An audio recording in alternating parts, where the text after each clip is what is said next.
Good morning, Trump's family. Have a great Friday, everyone, and God bless you. Thank you for always watching and subscribing to the channel. Alright, without further ado, let's get into the news.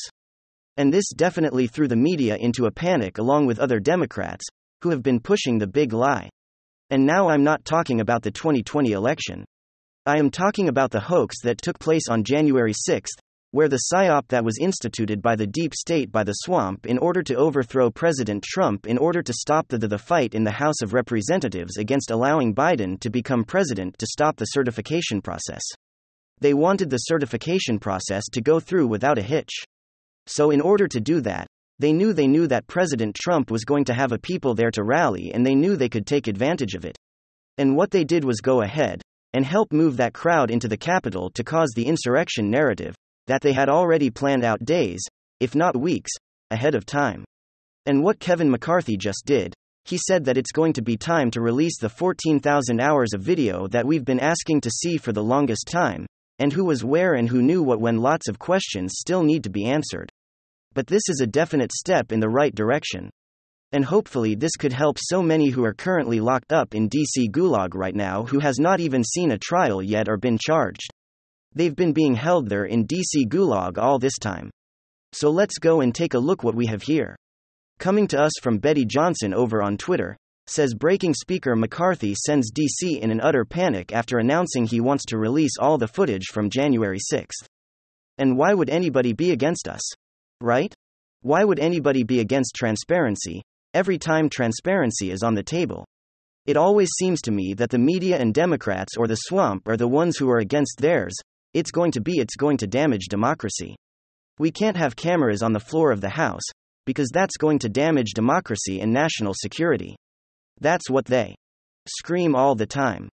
They don't want transparency. They don't want the American people to actually see what takes place behind closed doors or even an open where the camera is faced in one direction, don't want to other angles, have them wheeling and dealing on the House floor. They don't want that. And of course they don't want 14,000 hours of footage to be released to the public either, because it's going to absolutely wreck their narrative. So let's go and take a listen to Kevin McCarthy and hear what he have say.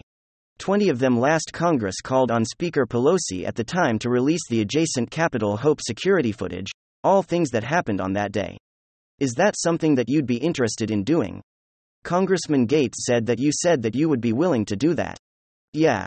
I think the public should see what has happened on I've Watched with Nancy Pelosi did, where she politicized it for the first time in the history as a speaker, not allowing the minority to appoint to a committee to pick and choose. We watched the politicization of this. I think the American public should actually see all what happened instead of a report that's written for political basis. And I think the answer we're looking through that I want to be very thoughtful about it. But yes, I'm engaged to do that. Okay folks, there we go, engaged to do that. So we're going to hold you to that, Kevin McCarthy. We want to see you released a 14,000 hours of video. I want you to, not to renege on or not to go back on your promise, not to sit there and just stringing us along. I want real results. I want this. I want a 14,000 hours of tape released, and I think it is up to you to do so. And we're going to hold you accountable, Kevin, through our representatives and from us watching. We want to continue to see you do great things. But you can't do great things if you try to return back to your rhino ways. And then this is some big news. Reports are coming out that Russian troops have indeed taken over the eastern Ukrainian city of Soledar, just north of the city of Bakhmut in the Donbass region, which is increasingly coming under full and total Russian control.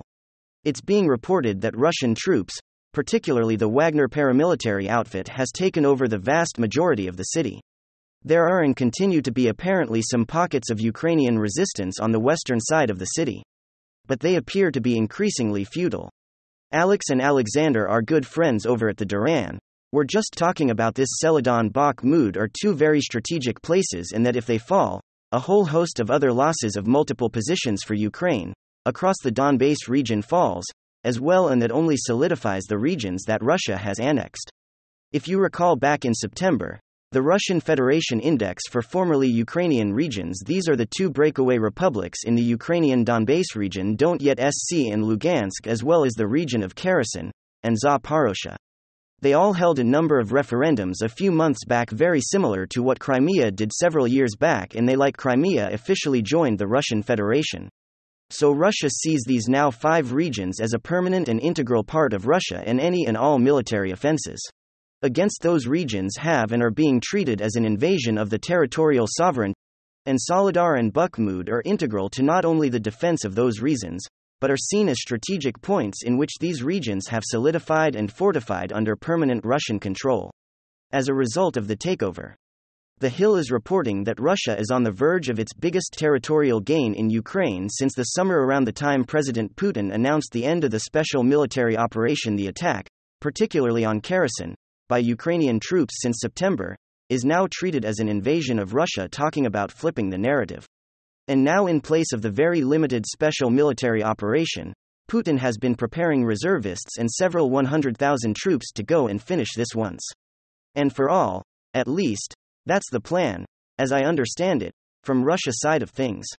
Now, as many of you know, if you've been following this channel for some time now, my analysis of what's happening between Russia and Ukraine is very, very different from the more ideological analysis that you're going to hear from the legacy media, including Fox News. For the exception of Tucker Carlson, we see things very similarly.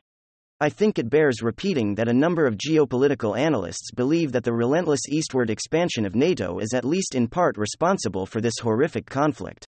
I was just talking about this with some folks the other day. A lot of people don't realize this, but NATO has gone from 17 member nation states in 1990 to 30 nations today. It's nearly doubled in size. And there's a widely held sentiment among a number of academics: John Mearsheimer, the University of Chicago, George Kennan of Harvard, even Henry Kissinger, who I'm frankly no fan of, but even he recognized that brazen NATO eastward expansion was denounced and opposed by every single head of Russia, from Gorbachev to Yeltsin to Putin, to Medvedev, back to Putin. Every single Russian leader told NATO, do not do this.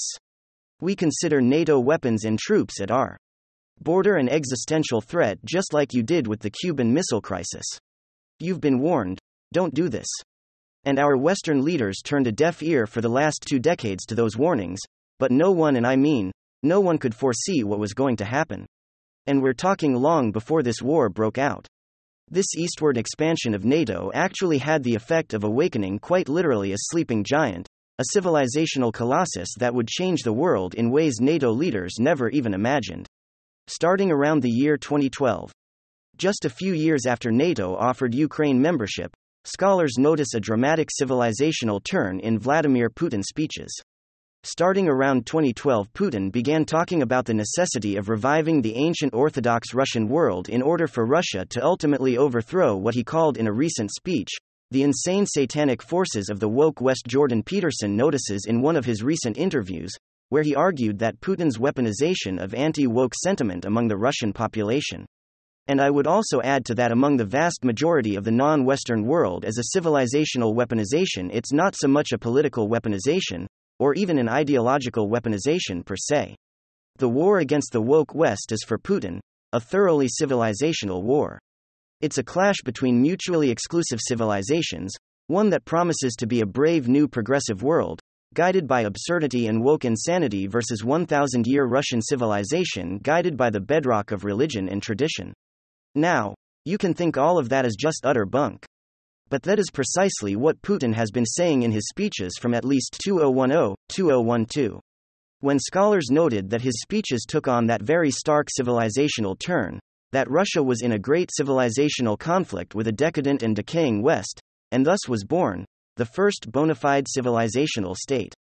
Civilization states are states that are redrawing their boundaries around ancient civilization spheres, like the Slavic Orthodox world of Imperial Russia, which of course includes Ukraine, or the Sino-Confucian sphere of ancient China and the Hindu nationalist sphere of ancient India. And the key here is that it's believed that civilizations are alone big enough to take on the globalist powers of NATO and the WTF. Small little nations simply can't do that. Whereas revived civilizations, particularly in alliances with one another, like Russia, China and India, most certainly can't. And so this conflict goes way beyond simply autocracy versus democracy. This is a clash of civilizations. And it is one that the rising Russian world plans to win.